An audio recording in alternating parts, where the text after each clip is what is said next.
Bom dia, meus irmãos. Que privilégio eu sempre tenho de estar com os irmãos. A Bíblia diz que no Salmo 68 que o solitário, ele vive em família. Deus é preocupado com que tenhamos relacionamentos saudáveis que glorifiquem o nome dele, que fortaleçam a nossa caminhada e a nossa fé. Então, até mesmo quem é solitário ou se sente solitário pode encontrar na igreja, no povo de Deus, uma família. E embora eu não seja solitário, com a graça de Deus, eu não me sinta solitário, eu sempre me sinto em família junto dos irmãos, não só pelo carinho que os irmãos têm para conosco, mas também as preocupações e também os puxões de orelha. Já ouvi ali, pastor, começou a dieta. Se eu soubesse que ia começar assim, eu nem tinha vindo, mas já estou aqui, então, obrigado pelo carinho e pela preocupação. E esse tema, meus irmãos, a família, ele é extraordinário.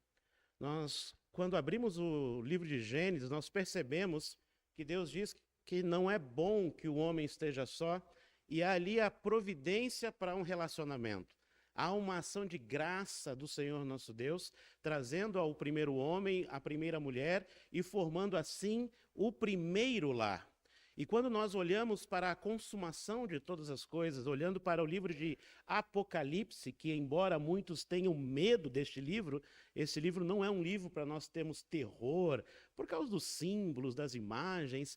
É um livro de vitória, é um livro das coisas que devem acontecer, como diz a revelação de Jesus Cristo. É um livro que revela para nós a vitória de Cristo e de seu povo, de Cristo e de sua igreja. E ele termina com um grande enlace, né, que é a comunhão de Cristo com seu povo, o noivo com a noiva. Então, do início ao fim das Escrituras, nós percebemos como Deus está preocupado em formar relações, família. O conceito de família é exatamente este, de pessoas com a mesma afinidade, com os mesmos propósitos e que mutuamente se ajudam, mutuamente se edificam. Então, o lar, ele realmente precisa ser abençoado, protegido no nome do Senhor. O lar, para ser um lar de abrigo de amor, precisa de Cristo reinando em cada coração daqueles integrantes do lar. Então é um tema realmente desafiador, ainda mais no mundo moderno que nós vivemos hoje. Mas antes de expor as Escrituras, eu quero fazer um pequeno exercício com os irmãos. Gostaria que os irmãos fechassem os olhos, tá? Não é nada místico, não se preocupe. Feche os olhos e pense na pessoa ou na coisa que mais você valoriza. Pense aí. Ah, pastor, eu valorizo o meu Gol GTI 3. Não sei se você tem um Gol GTI, mas...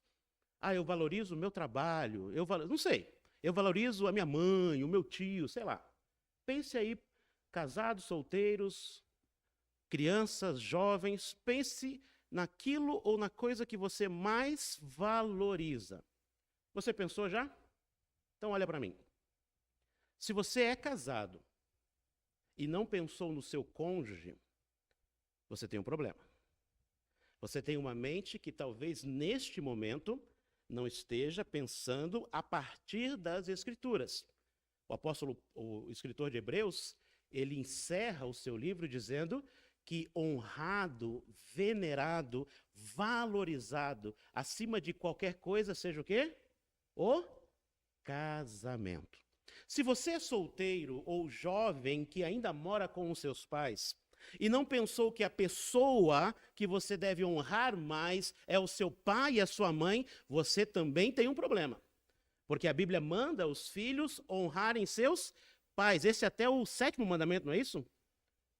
Não, é o 5º mandamento e o primeiro com promessa, e ele é enfatizado em Efésios capítulo 5. Vós, filhos, honrai os vossos pais. E se você já é adulto e não mora com os seus pais, mas é solteiro ou solteira, e não pensou em honrar a Cristo através de sua vida, você também tem um problema. Porque a Bíblia diz em 1 Coríntios capítulo 7, que o solteiro cuida das coisas do Senhor e em como há de agradar o Senhor. Então perceba comigo, irmãos, que a nossa mente, infelizmente, ela não está tão imersa em Deus, ela não está tão mergulhada no Senhor, que ela não pensa ou não tem propósitos a partir de Deus. Mas há uma esperança, há uma solução. Precisamos voltar para o Evangelho. O Evangelho é o poder de Deus para a transformação. O Evangelho é o que faz eu e você termos um caráter, ou o caráter semelhante ao caráter de Cristo. O Evangelho não é algo que melhora o indivíduo, que tira aquelas coisas ruins do indivíduo. Não, o Evangelho é um poder transformador, é um poder revolucionário. Embora nós, do substantivo revolução, nós não gostamos muito, porque pensamos nas revoluções humanas, né? Feita a ferro e fogo, a pó, a sangue, a vidas, cabeças decepadas, vidas tiradas. A revolução, o substantivo, não significa outra coisa que não seja uma mudança da ordem vigente. E não há nada mais revolucionário do que o Evangelho. Só que o Evangelho, ele revoluciona a vida não pelo sangue dos mártires, mas pelo sangue do Cristo que morreu na cruz para nos salvar de nossos pecados. O Evangelho é o poder de Deus, como acabei de dizer. Não há nada mais revolucionário do que o que Paulo escreve aos Coríntios, dizendo que aquele que está em Cristo é uma nova criatura ou criação, dependendo da tradução. As coisas velhas, eis a revolução. Tudo ficou para trás e eis que tudo se fez novo. O desastre em nossa vida, irmãos, é não ser transformados por esse poder, é não ter a mente agora como a mente de Cristo. Aquilo que o apóstolo Paulo fala aos romanos, que nós precisamos mudar a nossa mente, nós precisamos pensar a partir de Cristo para que, de fato, a nossa vida seja honra e glória a Deus e encontremos a verdadeira alegria do caminhar cristão. Por isso, irmãos, nossas famílias precisam entender o papel revolucionário que é um lar diante daquilo que Deus, nosso Senhor, tem trabalhado. Para isso, irmãos, eu convido os irmãos para abrir no livro de Mateus, Evangelho de Mateus.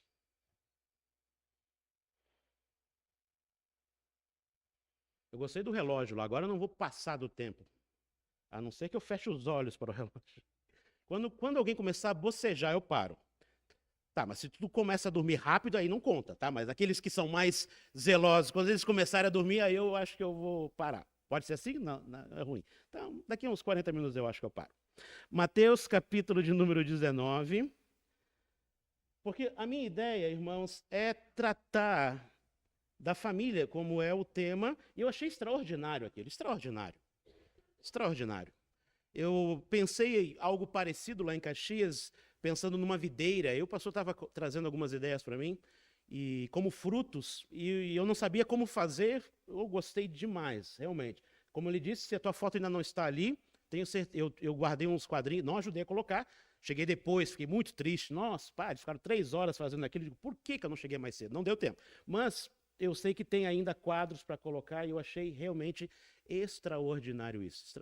Parabéns, pastor, pela ideia, e muito boa a execução do trabalho. Então eu gostei disso, porque a família, meus irmãos, a igreja não é um concorrente da família. Você vai ver muitas pessoas que acham, ou eu amo a minha família, ou eu amo a igreja, quando ao contrário não são. As coisas não são excludentes. A sua família precisa estar interagindo com a igreja. A igreja é como se fosse um muro protetor. Quem não entende isso não entendeu o evangelho, não entendeu quais são os propósitos de Deus para a vida em comunidade. Uma igreja formada por famílias que tem o Senhor no coração. Bom, meus irmãos, em Mateus capítulo 19, os irmãos conhecem bem o texto, tanto o capítulo 18 e o capítulo 19 falam daquilo que eu acabei de dizer aos irmãos, dos valores completamente revolucionários do reino de Deus. Por exemplo, no reino de Deus, aquele que é menor é maior. Imagina você chegar numa empresa e achar que aquele que é mais simples é o mais importante. O mundo despreza essas ideias. No reino de Deus, você precisa perdoar o pecado do teu irmão. O mundo acha que se alguém te ofendeu, você precisa mandar uma indireta no Face ou bloqueá-lo no WhatsApp. Não é assim o que o mundo vê hoje? No reino de Deus, meus irmãos, nós precisamos ser compassivos, porque Deus tem sido compassivo conosco. No reino dos homens, não. Você pode agir na carne, na violência, no furor dos sentimentos. Isso é completamente contrário aos valores do reino de Deus. Isso está tudo no capítulo 18. Mas quando chegamos no capítulo 19... aquilo que mais é ao contrário do que os valores do mundo apresentam é o valor da família, é o valor do casamento. Infelizmente, irmãos, A maioria das pessoas não veem o casamento como um presente, como um dom de Deus. Você começa a perceber isso nas escolhas que os nossos jovens têm a respeito de quem eles passarão a vida inteira. A escolha descuidada com o seu noivo, a sua noiva, isso mostrando o grau de desimportância que esse relacionamento tem. Nosso Salvador, no capítulo 19, vai pegar o casamento e colocar ele num alto patamar. Não é lançar para cima, como muitos querem fazer com seus casamentos, né? Jogar para... Não. Ele vai pegar o casamento e mostrar a importância. Porque a família passa por um casamento sólido, um casamento temente, um casamento onde Cristo é o centro. Os casamentos hoje, irmãos, se acabam com muita facilidade. Os casais procuram não ter mais filhos, porque isso atrapalharia a ideia de casamento que eles têm, que é de conquistar mais bênçãos, mais bens materiais, quer poder viajar, quer poder desfrutar do mundo, quando se esquece que o lar é um pequeno lugar onde Cristo é glorificado. Lembrem-se, o seu e o meu casamento é um vislumbre do maior casamento que existe, que é entre Cristo e a sua igreja. Deus criou o casamento, meus irmãos, com um propósito e para um propósito. E se nós esquecermos disso, estamos em sérios apuros. Talvez você pense, pastor, meu casamento já foi bom, mas ele não está tão bom hoje. Ou meu casamento ruiu, pastor. Sabe por que isso acontece? Porque nós não seguimos os padrões de Deus. Nós nos esquecemos dos principais valores dentro de um relacionamento. E, infelizmente, não é só o mundo que não vê o casamento como algo a ser valorizado, a igreja também. Vamos ver, então, o ensino de nosso Salvador. Eu vou caminhar devagarinho, porque a minha ideia é chegar até o verso 15, se assim Deus o permitir. Mateus 19, todo mundo achou? Eu vou ler o verso 1 e o verso 2. E aconteceu que, concluindo Jesus esses discursos, saiu da Galiléia e dirigiu-se aos confins da Judéia, além do Jordão. E seguiram-no muitas gentes e curou-as ali. Vamos orar. Ó Santo Deus, só o Senhor sabe o estado do coração do teu povo que aqui está reunido. Como nos ensina a parábola do semeador, pode haver aqui no meio de nós, Senhor, 4 tipos de solos. Há aquele tão duro, tão insensível, que a tua palavra nem chegará a encostar e o diabo já terá arrebatado. Há aqueles que há um tipo de entusiasmo, que recebem até mesmo com alegria, mas as provações, o fogo ardente das perseguições pode acabar fazendo essa semente infrutífera, Senhor. Há também aqueles que têm muitos cuidados, com muitas preocupações. É como a semente no espinheiro. Mas, Deus, tu prometes que há um bom solo. Há o solo arado pelo teu Santo Espírito. Há o solo que está preparado por ti, Senhor, para que ao semear a tua palavra, o Santo Espírito, Senhor, traga vida aos nossos corações. Traga frutos que glorifiquem o teu nome, que edifique a tua igreja, que fortaleça a nossa fé. E é por esse tipo de solo que eu clamo nesta manhã, Pai. Ara o nosso coração. Arranca, meu Deus, meu Pai, os espinhos da indiferença, do pecado, da imundícia, as pedras, Senhor, que atrapalhariam o arado dessa noite, a semeadura dessa manhã. Ajuda-me, ó Deus, a pregar no poder de teu Filho, ao Jesus, por obra do Espírito, para que teu povo seja fortalecido e engrandecido através da tua palavra. Eu oro assim no nome de Jesus. Amém. Talvez, meus irmãos, estão me ouvindo bem? Eu estou de lado com isso aqui, parece aqueles cantores antigos. Se eu não... Tá bom assim? Tem que deixar mais próximo? Agora? Aí? Eu acho que eu devia ter te ouvido e ficado com aquele negócio aqui. Muito bem. Mateus 19, irmãos, veja como começa o versículo e parece desimportante. E aconteceu que, concluindo Jesus esse discurso, saiu da Galiléia. Se os irmãos já leram o Evangelho de Mateus, vocês sabem que Jesus é a luz, que a Galiléia das nações eram povos que viviam à sombra, no domínio do pecado, e para este povo a luz raiou. Jesus caminhou pela Galileia e ali foi o mais intenso ministério que ele teve. Ele manifestou o poder, ele pregou, ele ensinou, e então a luz deixou aquele lugar. O Evangelho de João diz-nos que aquelas pessoas amaram mais as trevas do que a luz, porque as suas obras eram más. A única razão de alguém rejeitar o verdadeiro Evangelho é por amar os seus próprios pecados, é querer continuar num caminho sem freio, num caminho onde os impulsos governam a sua vida. E então, Jesus deixa a região da Galileia e está partindo para Jerusalém. Ele entra numa outra área de Israel, uma área governada por Herodes Antipas. Ele está caminhando para Jerusalém. São os últimos 6 meses de ministério de nosso Senhor e Salvador. Irmãos, chegará um dia em que as pessoas não mais poderão ouvir o Evangelho. O Apocalipse nos revela que as pessoas vão desejar ouvir e não poderão, porque o tempo será fechado. É como a arca de Noé, em que ela se fechou e o tempo da salvação acabou. Tomara que eu e você continuemos ouvindo o Evangelho com o prazer de alguém que foi salvo pela luz dos homens, que é o Senhor Jesus Cristo. Então ele passa para uma nova região, caminhando para Jerusalém, aonde ele entregaria sua vida em resgate de muitos. E continua o texto dizendo: então chegaram ao pé dele, perdoe-me, eu quero antes disso, e seguia muita gente e curou-os ali. No Evangelho de Marcos, nós somos informados de uma verdade preciosa, que ele estava ensinando a palavra de Deus. Irmãos, eu quero chamar a atenção para você para uma coisa que talvez você não valorize, porque é comum. Você tem aqui, não literalmente, um púlpito de mármore. O que eu estou querendo dizer com isso? Você tem um pastor que ensina e que prega Cristo Jesus e seus ensinos. Seria horrível você ouvir os ensinos de Cristo sem ouvir do próprio Cristo, sem ter Cristo como seu Senhor e Salvador.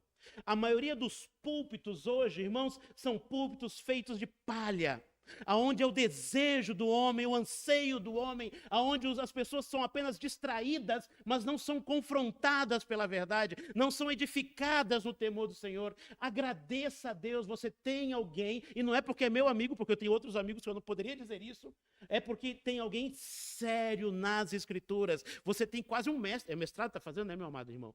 Você tem, olha o privilégio disso. Eu costumo dizer que tem pessoas que conhecem o Evangelho, a Bíblia, mas não se orgulham disso, do seu conhecimento. Está ali alguém assim. Então valorize o púlpito da sua igreja, porque você tem a mensagem, o ensino de Cristo sendo dado a você quarta e domingo, domingo e quarta. Não despreze isso. Tem tanta gente se alimentando com porcaria, e quando alimentam-se da verdade, glorificam o nome do Senhor. Novos convertidos fazem isso. Novos convertidos são uma bênção para a igreja. Sabe por quê? Que eles chegam lá e dizem assim: eu nunca ouvi isso. Eu estou na igreja há 50 anos e eu só era alimentado com falácias. E aí nós aqui que já estamos há tanto tempo, como a comida é boa, né? A gente acaba não valorizando tanto. Então valorize o ensino bíblico que você tem a partir deste púlpito. Verso 3. Então, chegaram a pé dele os fariseus, tentando e dizendo-lhe: é lícito ao homem repudiar sua mulher por qualquer motivo?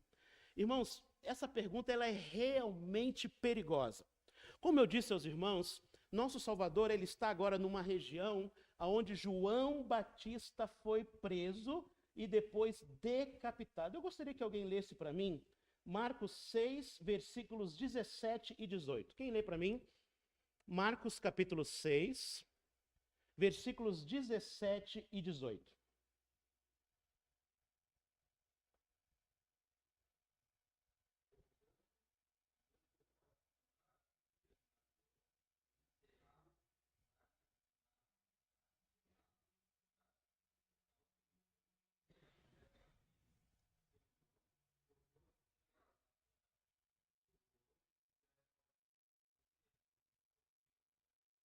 Adultério hoje é um assunto que as pessoas levam a sério? Em via de regra, não. João Batista preferiu perder a sua liberdade do que se calar contra a seriedade do casamento. Ele testificou a palavra fiel de Deus. Nós sabemos que Herodes Antipas casa-se com Herodias, e eles, um casamento que não era lícito, ele abandonar a sua esposa, Falsa Leia, foi a primeira falciane da história, Falsa Leia era a esposa ele abandona para casar com Herodias, e isso foi um escândalo. Mas há pessoas que acreditam que podem estar acima da lei. João Batista, então, testifica, e por ódio, porque os seus pecados são denunciados. Eu estou pregando em Caxias, às quartas-feiras, em Provérbios 9, e Salomão, em Provérbios 9, diz assim: não corrija o escarnecedor, porque ele ficará com ódio de ti. Irmãos, as pessoas não têm ódio dos seus pecados. Elas têm amor aos seus pecados. Ela tem ódio de alguém que possa denunciar os seus pecados. Elas têm ódio de alguém que possa dizer: a sua vida não está boa assim. O que mais as pessoas amam são os tapinhas das costas dizendo: muito bem, muito bem. Por quê? Para que as pessoas continuem em seus pecados, continuem em sua ruína, para que não vejam a maldade dos seus atos. João Batista testemunhou, denunciou, e aquilo gerou ódio em Herodias, aí tem toda aquela trama. É um casal perfeito. Herodias é aquela mulher que Salomão fala em Provérbios 6 e 7, que você tem que se manter longe. Uma mulher astuta e louca pelo poder. Então aquela mulher foi a ruína, não só de Herodias, mas de todos aqueles que olhavam para ela como um ideal de vida. Então, João Batista denunciou, e ele é preso. E a pergunta dos fariseus é um teste. É uma pergunta para que eles pegassem algum crime no nosso Salvador, para que ele pudesse ser também preso, a exemplo de João Batista. Vejamos a continuidade. Versículo de número 3 ou 4. Ele respondendo disse-lhes: não tendes lido que no princípio o Criador os fez macho e fêmea? E disse: portanto deixará o homem pai e mãe, e se unirá à sua mulher, e serão dois numa só carne. Assim, não são mais dois, mas uma só carne. Porquanto que Deus ajuntou, não separe o homem. Nota, irmãos, a dignidade do casamento está porque ele tem uma origem grandiosa. A dignidade do casamento é porque foi Deus quem o instituiu.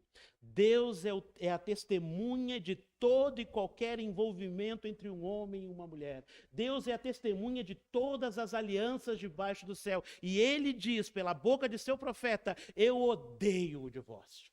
O divórcio hoje parece ser um meio mais fácil para encontrar a felicidade. As pessoas não precisam do divórcio para serem felizes. Elas precisam de Cristo. Elas não precisam de um novo relacionamento. Elas precisam voltar ao relacionamento com Deus. Quem está solteiro não precisa entrar em qualquer tipo de relacionamento achando que o casamento, que o namoro lhe fará feliz. Nada preenche o coração vazio de Cristo. É alimentar-se, é beber água salgada, querendo saciar a sua sede. É apenas trazer mais ruína para a sua vida.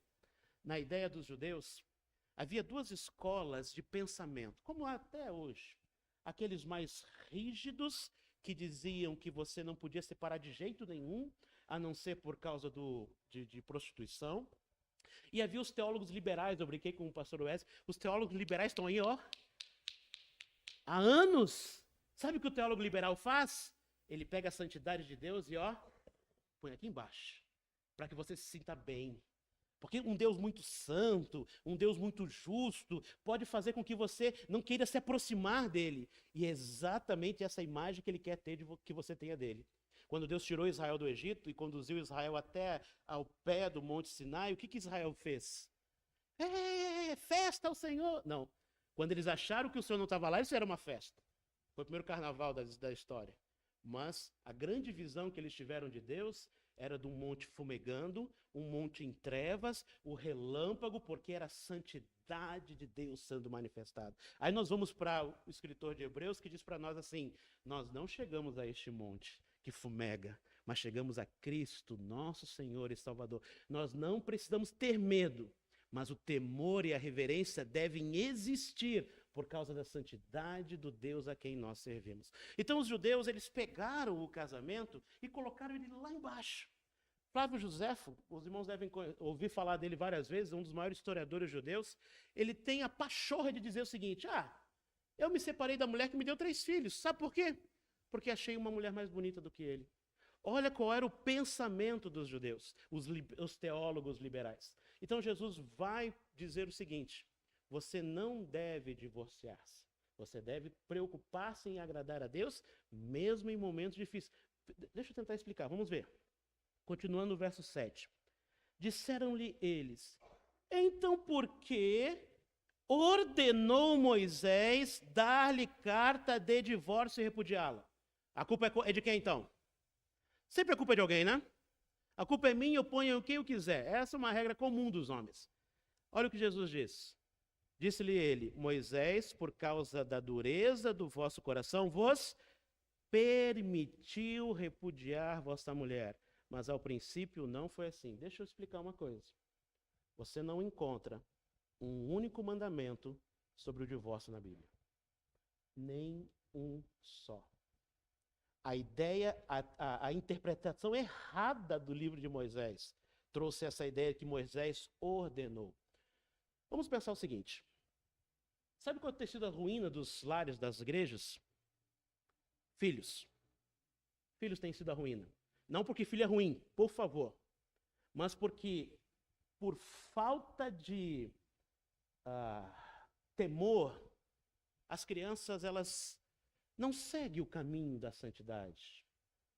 Os adolescentes querem governar a sua própria vida. É um mal do adolescente, não é? É ou não é um mal do adolescente? Achar que conhece a vida. E achar por conhecer a vida, acham também que podem fazer escolhas para a sua vida. Então Deus colocou pais para que no temor do Senhor oriente seus filhos no caminho santo e agradável. Tanto é que Deuteronômio diz que os pais devem gotejar doutrina, ensinar as verdades. A maioria dos nossos jovens desejarão namorar com incrédulos. A maioria deles. Alguns pais devem se perguntar: não se é errado namorar um incrédulo? Entenderam? Não é isso que você deve se perguntar. O que você deve se perguntar é: o que fez o meu filho ou minha filha querer namorar um incrédulo? Aonde foi que nós erramos ou o que faltou ensinar para que os meus filhos entendam? O versículo 13, 14 e 15 fala do dever da igreja e dos pais de guiar os filhos ao temor do Senhor. Eu quero chegar até lá, se for possível. O que aconteceu? Aonde que nós erramos? Que no caminho o meu filho ou a minha filha entendeu que o namoro fora dos padrões de Deus é bom. Eu posso dizer por experiência, irmãos. Meu irmão mais novo, quase como um filho para mim, resolveu namorar uma menina que não era, de acordo com os padrões de Deus, o ideal. E nós nos posicionamos. Está errado, está errado, está errado. Ele fez 18 anos. O que eu posso fazer com 18 anos? Ele com 18 anos? O que eu podia fazer? Botar para fora de casa? Não, não faça isso. Nunca faça isso. Mas eu poderia impor limites. Eu podia regular aquela situação. Então, quando Moisés deu a permissão, Moisés não estava dizendo muito bem. O que Moisés estava fazendo é: já que eu estou tratando com corações áridos, já que eu estou tratando com corações que não temem a Deus, já que eu estou tratando com olhos que não querem ver a verdade, eu vou regular o mal, eu vou limitar a ação do mal. E foi exatamente o que eu pude fazer nessa situação, mas sempre ficou claro: está errado. Sabe o que aconteceu? Casou. Pouco tempo depois se divorciou. Porque é muito, muito raro um casal que comece sem Deus que permaneça caminhando. E daqueles que permanecem, é mais raro ainda serem plenamente felizes. Somente a graça e a misericórdia. Então, pais, chorem, lamentem profundamente se seus filhos se afeiçoarem a quem não tem Deus, porque saiba que você estará permitindo a ruína deles. Não é o amor que deixa tudo acontecer. Deus nos ama e nos corrige e impedem as nossas ações. Nossas famílias serão arruinadas se nós idolatrarmos os nossos filhos. E sabe quando nós idolatramos nossos filhos? Quando a gente permite que eles façam tudo o que eles querem. Lembra de Eli? Ele era um homem de Deus, não era? Talvez um dos últimos em Israel. Mas ele tinha um grande mal. Qual era o grande mal dele? Amava os filhos mais do que a Deus, a ponto de não corrigir seus filhos. Então o que Moisés fez foi só isso. Limitar uma ação ruim. Não permitir que o mal continuasse campeando. Mas aí eu e você vamos entender uma coisa. Algumas vezes, irmãos, a vida já não é mais como era, não é? Algumas vezes os relacionamentos, eles entram num estágio ruim. Tem um poeta que diz assim, não existem mais flores no jardim, porque as flores não resistiram a vendavais e esses constantes. Talvez você olhe para os seus relacionamentos com o seu pai, ou dos cônjuges, mais especificamente, e perceba que hoje há um deserto ali. Você sabe que quando nós nos casamos, nós temos os ideais mais maravilhosos para a vida.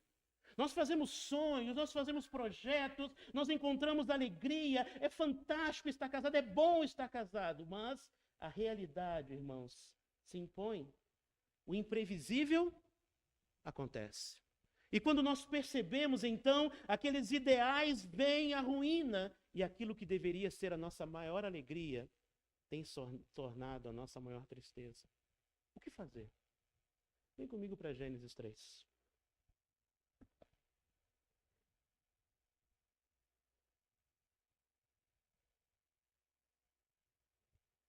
Alguém já leu Gênesis 3? Gênesis é o livro mais lido da Bíblia, não é? Não porque é o mais importante, ele é o mais importante, lógico. É porque a gente começa a leitura anual e nunca termina. Então, Gênesis sempre está lido. De capa a capa a gente lê Gênesis. Do versículo 1 ao versículo 50. Gênesis, irmãos, é a história, é o relato, melhor dizendo, mais terrível da história humana. Se você lê Gênesis sem entender a ruína e entender o porquê que os nossos relacionamentos fracassam, o porquê que o nosso coração anseia por coisas que não é Deus, o porquê que o mal se instala em nossa vida, você precisa de Gênesis para entender. Foi em Gênesis que o mal entrou e ruiu tudo que era belo, que trouxe dor onde havia somente alegria, que trouxe morte onde trazia vida. Mas mesmo nesse trecho mais horrível das Escrituras, nós temos um facho de luz. Nós temos um facho de esperança. Aquele primeiro casal, irmãos, por mais belo que fosse um dia o seu relacionamento, porque os nossos relacionamentos começam com paixão e depois eles se transformam em amor. Ou começa com amor e paixão e depois fica só amor, que é aquela condição de conviver, de respeitar, de amar, de cumprir os propósitos de Deus dentro do relacionamento. Gênesis 2 mostra a provisão de Deus, como eu disse aos irmãos. E em Gênesis 3 nós percebemos a raiz de todo o mal, que é o pecado que adentrou nos relacionamentos.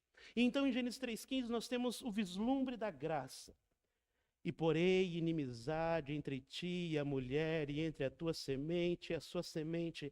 Esta te ferirá a cabeça, e tu lhe ferirás o calcanhar. A primeira profecia acerca de um redentor. Notem, por mais belo que seja, ou que foi o nosso relacionamento matrimonial, ele nunca foi como o de Adão e Eva. Adão e Eva, de fato, eram casados com um príncipe e uma princesa. Não tinha pecado. Moravam no paraíso. Moravam no lugar mais lindo da época. Não tinha outro lugar. Era aquele, o jardim no Éden. Era um lugar espetacular. Eles podiam desfrutar de todas as árvores do jardim, de todas as delícias, mas eles tinham comunhão íntima com Deus, que no fim do dia vinha, e eu acredito, tomar chimarrão com dois, porque era uma intimidade com o Senhor. Mas aquele casamento, que era glorioso, Adão só tinha olhos para Eva, Eva só tinha olhos para Adão, encontrou uma ruína, encontrou um desastre, o pecado entrou. Aquilo que agora era glorioso, aquilo que era prazeroso, tornou-se difícil. Deus disse a Adão, Adão, a partir de agora, Adão, a terra não te dará mais o vigor. A partir de agora, Adão, você vai ter que suar. Eva, a partir de agora, tivemos o Dia das Mães agora há pouco, né? Foi fácil o parto, minha irmã? Com culpa de Eva. Quando chegar no céu, não vá pegar ela pelo pescoço. Mas Eva começaria a teria seus filhos com dor. E tem algo mais estranho ainda. Veja o que diz o versículo. Versículo de número 20. Não é o 20 que eu quero. Versículo 16. E a mulher disse: multiplicarei grandemente a tua dor e a tua conceição. Com dor terás filhos, e o teu desejo será para o teu marido, e ele te dominará. Eu sei que muitas interpretações dizem, tá vendo? O homem vai ter que dominar a mulher. Mas não é isso que o texto está ensinando. Sabe o que o texto está ensinando? Que aquela harmonia... Vocês, quando leem Gênesis 2, vocês devem achar maravilhoso. A poesia, a forma como é escrita é grandiosa. O primeiro casamento é Deus trazendo Eva para Adão, não é assim? E Adão olha para Eva e diz: esta é ossos dos meus ossos, carne da minha carne. E será chamada varoa porque do varão foi tomada. Ele se identifica com ela. Irmãos, nós vivemos numa época em que os crentes não querem nem tomar o nome do marido para o seu nome por preguiça. Ou porque se não der certo eu continuo com o meu nome. Você acredita nisso? Eu ouvi isso de casais crentes. Quando um homem dá o seu nome para a mulher, ele está fazendo com este ato, dizendo o seguinte, pelo menos deveria entender isso: eu vou suprir todas as suas necessidades.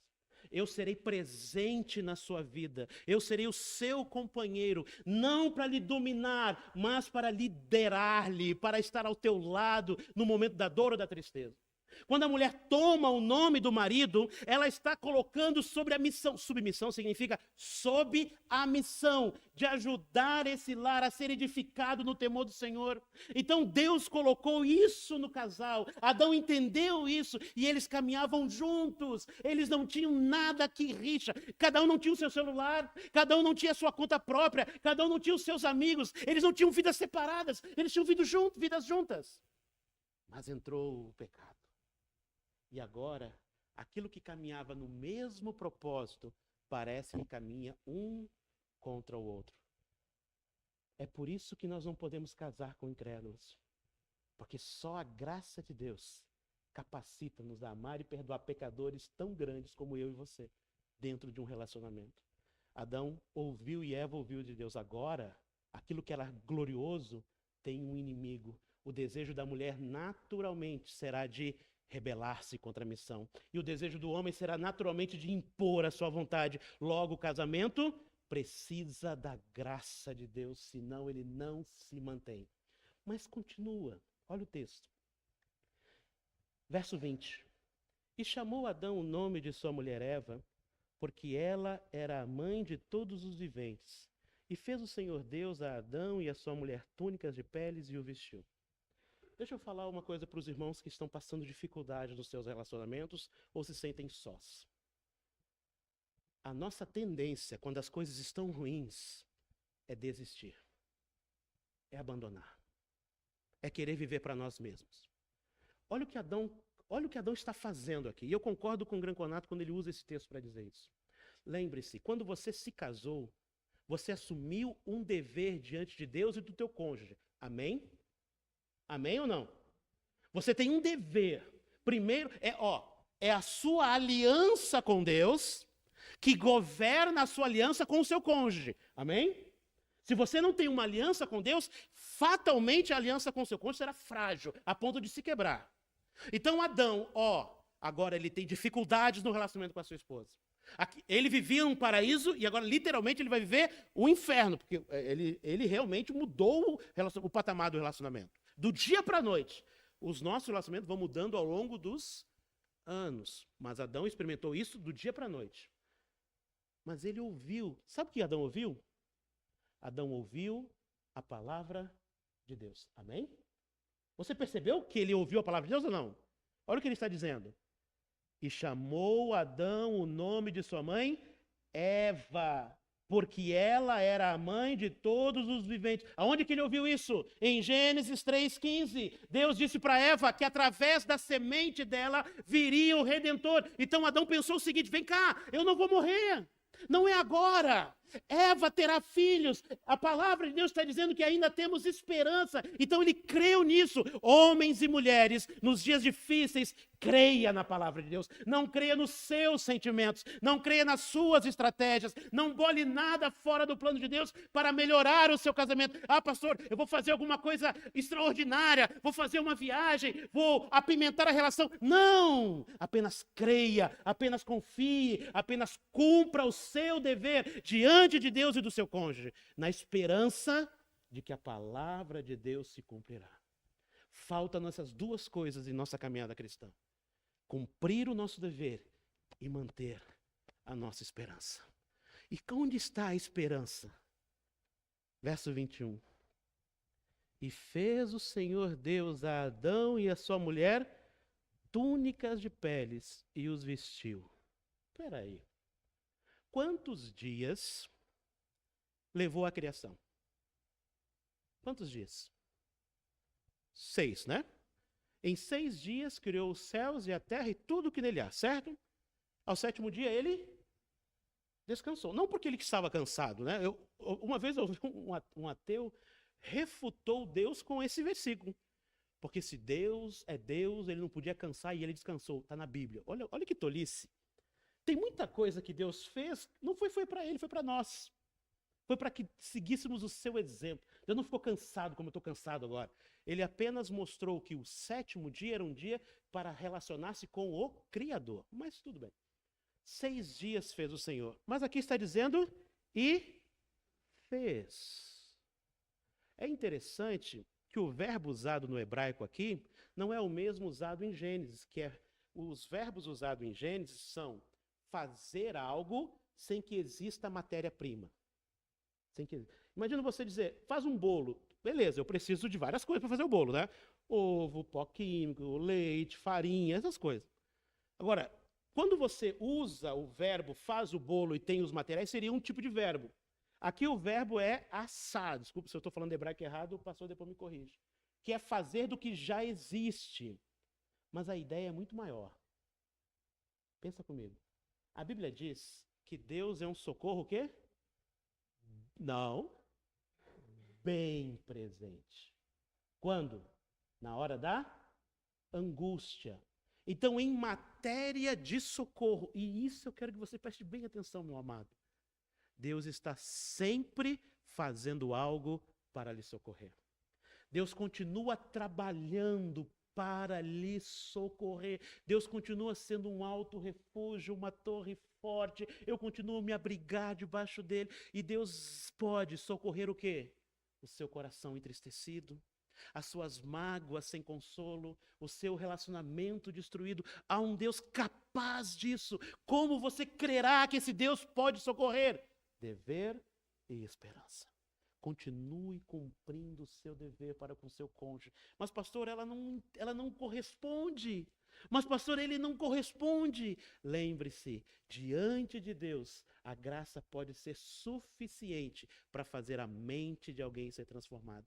Mesmo que seu cônjuge não lhe ouça, mas Deus ouve as suas orações. Não desista porque as coisas estão fáceis. A maioria dos homens, irmãos, infelizmente, não querem se comprometer com seus lares. Eles pensam, pastor, mas se eu tentar governar, a mulher vai pular. Se eu tentar orientar meus filhos, eles vão gritar. Preferem o ostracismo do lar.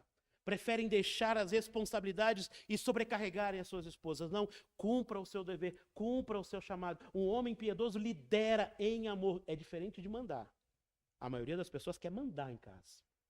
Contrário do que a Bíblia chama em Efésios para nós homens fazermos, liderar sacrificialmente em amor.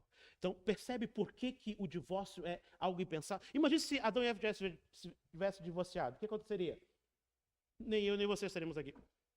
Então, o divórcio era algo impensável para Adão e Eva. Voltamos lá para Mateus, que já são 10h20. Para tentar terminar.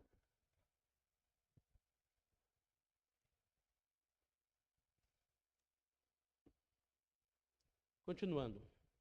Verso 9. Eu vos digo, porém, que qualquer que repudiar sua mulher, não sendo por causa de prostituição, e casar com outra, comete adultério. E o que casar com a repudiada também comete adultério. Difícil esse texto, né? O mundo fala que casar e recasar é comum, normal. Veja o padrão exaltado do relacionamento matrimonial. A ponto de, olha o que os discípulos dizem, verso 10. Disseram-lhe seus discípulos, se é assim a condição do homem, relativamente à mulher, o quê? Não é bom.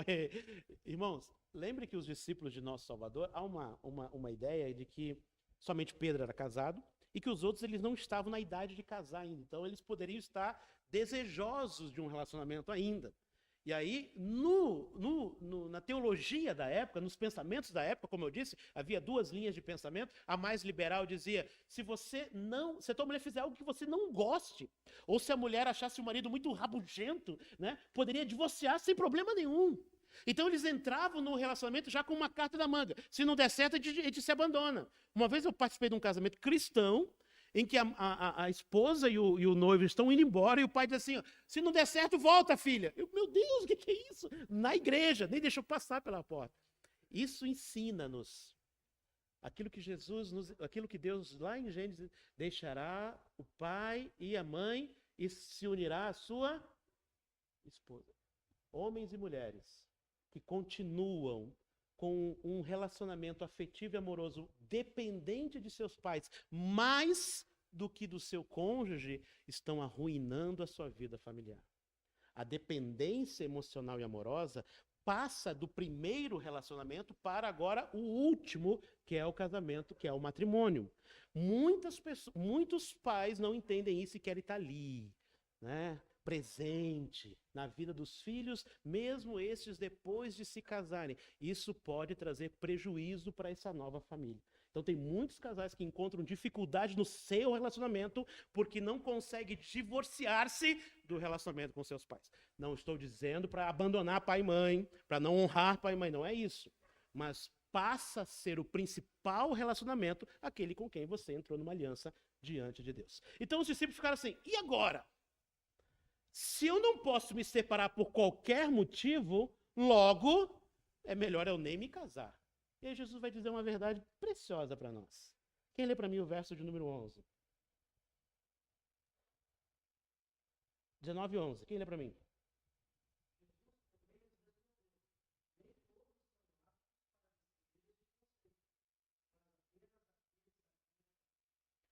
Nem todo mundo, irmãos, será capaz de manter para toda a vida um relacionamento de renúncia, de abandono, de temor, de amor. Vocês já leram a excelência do amor de 1 Coríntios 13? O amor não se porta com indecência, o amor não procura os próprios interesses, o amor não se ensoberbece, o amor... Me lembra as outras coisas que tem lá? O amor não se irrita. Esse é o amor que Deus derramou em nossos corações, que capacita eu e você termos relacionamentos duráveis. Quando nós nos esquecemos dessa provisão, a gente acaba se afastando um do outro. Mesmo que não se divorcie, acaba, infelizmente, vivendo dentro do lar com vidas separadas. Cuidado. Esse não é o ideal de Deus. Não é o lugar onde Deus quer que crianças cresçam vendo a Cristo na vida de seus pais. Então, os discípulos...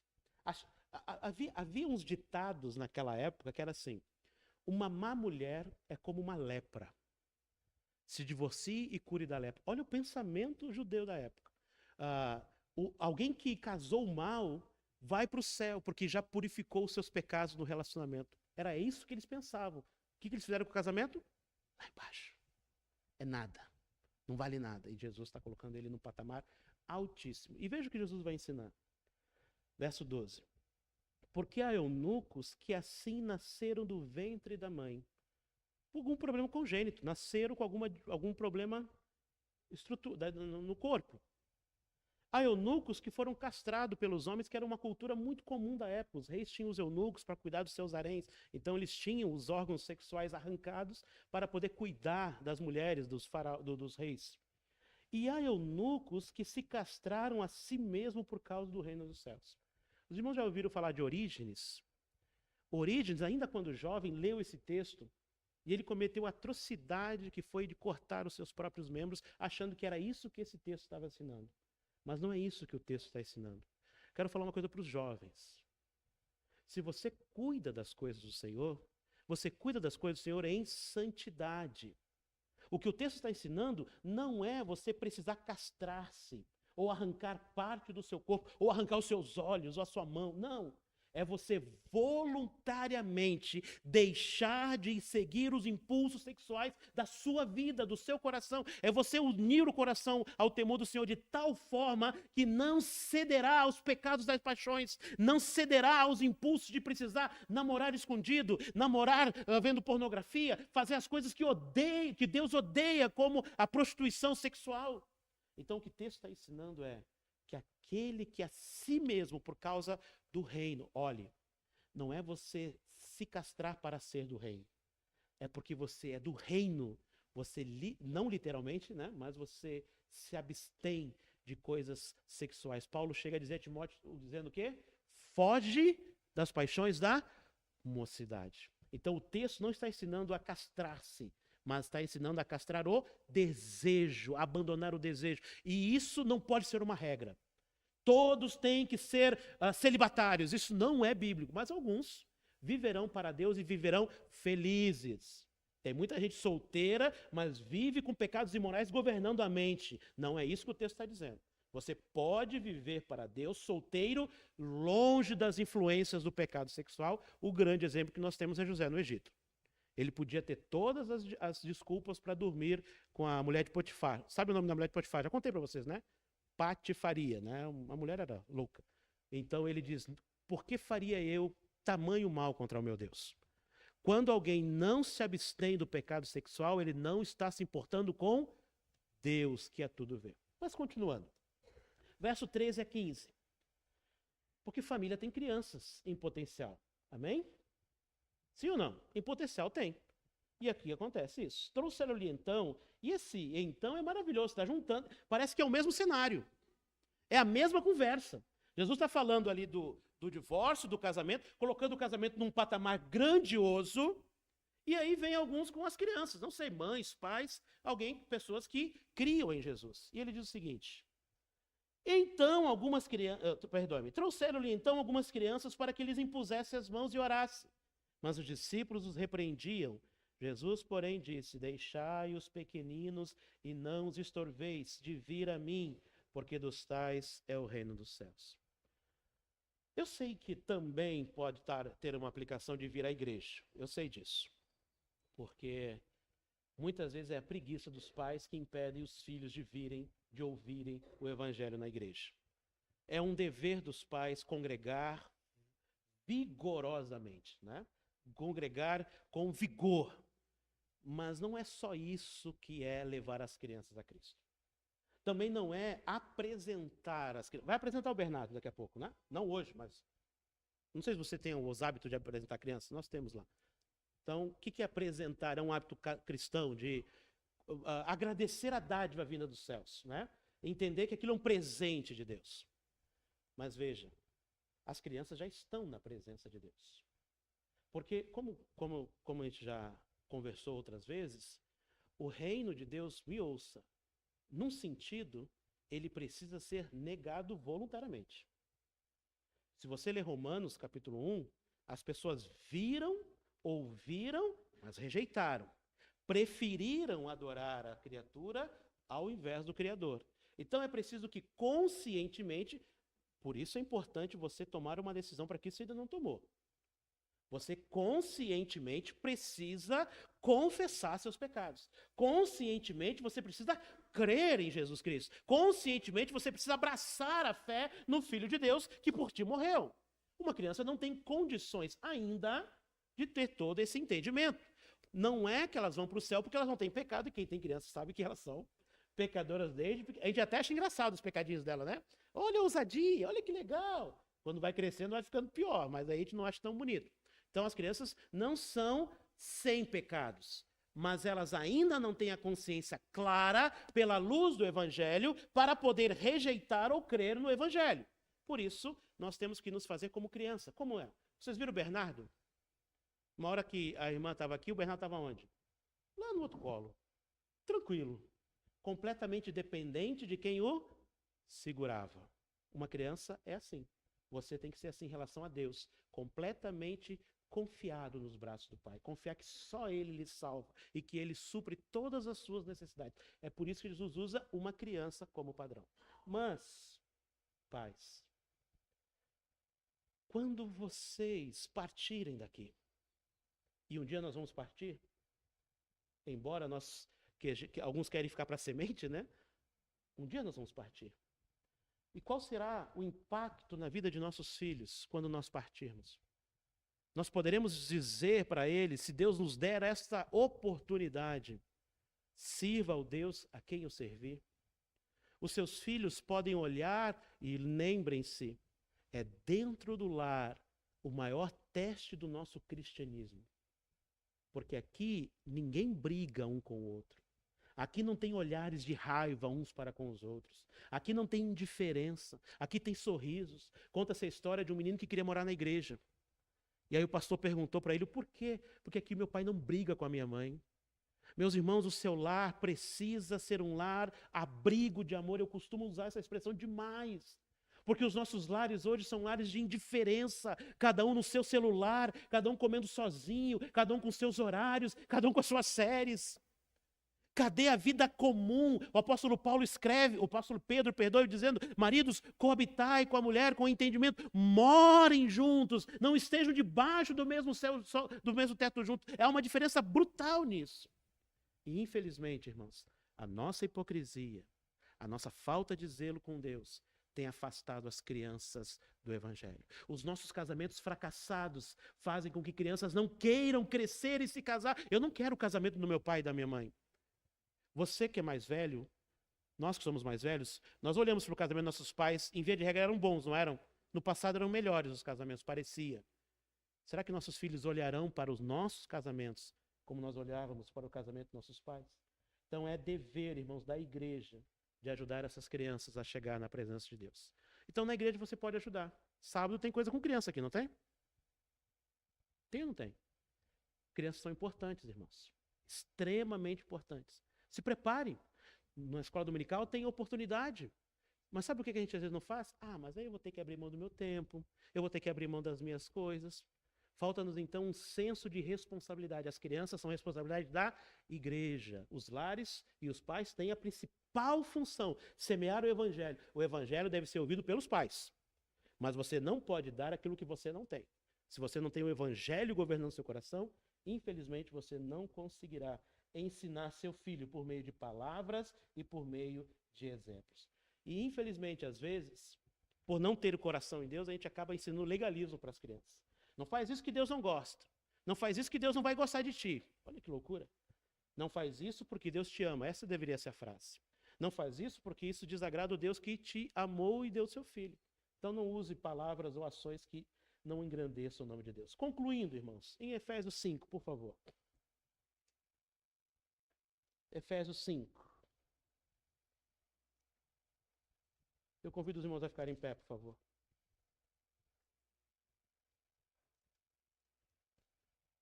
Fecha o olho de novo. Agora eu vou perguntar, quem deve ser a coisa que você mais deve valorizar? Agora pense, depois da pregação. Agora olha para mim de novo. Mudou ou não? Não? Amém, então? Todo mundo pensou certo nisso, amém? Amém ou não? Tá. Não quero constranger. Mas veja o que diz o verso 21. Sujeitando-vos uns aos outros no temor de Deus. Irmãos, a partir daqui vem doces instruções para a sua família. Vá para casa. Leia essas doces instruções. Ore. Senhor, me ajude a cumprir essas instruções. Eu já tenho Cristo e os ensinos dele devem governar a minha mente e o meu coração. Peça a Deus. Lembra, vai ser difícil colocar em prática. Porque você é pecador, a pessoa que está ao seu lado é pecadora, os seus filhos são pecadores. Mas lembre de duas coisas. Quais são as duas palavras que eu disse? Dever e esperança. Cumpra sempre o seu dever. para com Deus, para com a sua família, para a sua igreja. Não abandone o seu dever. Fique firme com a espada da palavra na sua mão e tenha esperança que através da palavra Deus há de transformar os corações e as vidas. Sagrado é o casamento. E se você cumprir essas doces instruções, você terá um lar de fato abençoado pelo Senhor. E vem, vós mulheres, sujeitai-vos aos vossos maridos, porque o marido é o cabeça da mulher, como também Cristo é o cabeça da igreja, sendo ele próprio o salvador do corpo. Aí você, pastor, como é que é isso que acontece? Está ali o homem que vai te ajudar. Se você, mulher, acha que não está cumprindo o seu papel dentro do lar, procure o seu pastor, procure a irmã Tati. Eles vão lhe ajudar a entender quais são os seus deveres dentro. Lembre-se, nós precisamos ser ensinados. Não é o que Paulo diz a Tito? Educando-nos, a graça de Deus se há manifestado, trazendo salvação a todos os homens, educando-nos. Ó, a palavra de Deus é uma pedagoga, uma professora, educando-nos o quê? A abandonar as paixões e a viver de modo sóbrio, a viver de modo digno da vocação que você foi chamado para uma vida superior, baseado nos princípios da palavra de Deus. E depois vem os homens, verso 5, vós maridos, amai vossas mulheres, como também Cristo amou a igreja e a si mesmo se entregou por ela. Lembra daquela semana que você passou sem falar com ela? Cristo foi glorificado? E os homens, é incrível os homens, né? Nós homens, os homens como se não fosse, né? A gente consegue não falar, né? E a gente sabe que isso incomoda, né? E é por isso que a gente faz, pecadores. A gente tem que ser como Cristo. Está sempre pronto para ouvir aquele que está ao nosso lado, nossas esposas e quem sabe também até nossos filhos. E aí vem o capítulo 6, verso 1. Vós, filhos, sede o quê? Obedientes a vossos pais. Os seus pais, não abandone o dever de liderar seus filhos. Se eles não são obedientes, clame por ajuda dos céus e use a instrução da palavra, porque assim isso será saúde para seus filhos. Feche seus olhos e ore que o pastor vai terminar para nós. Lembre-se, o casamento é sagrado de todas as relações humanas, a família é a principal. Use os princípios de Deus para que Deus abençoe o seu lar, que ele seja aonde a vida começa e que o amor nunca acabe.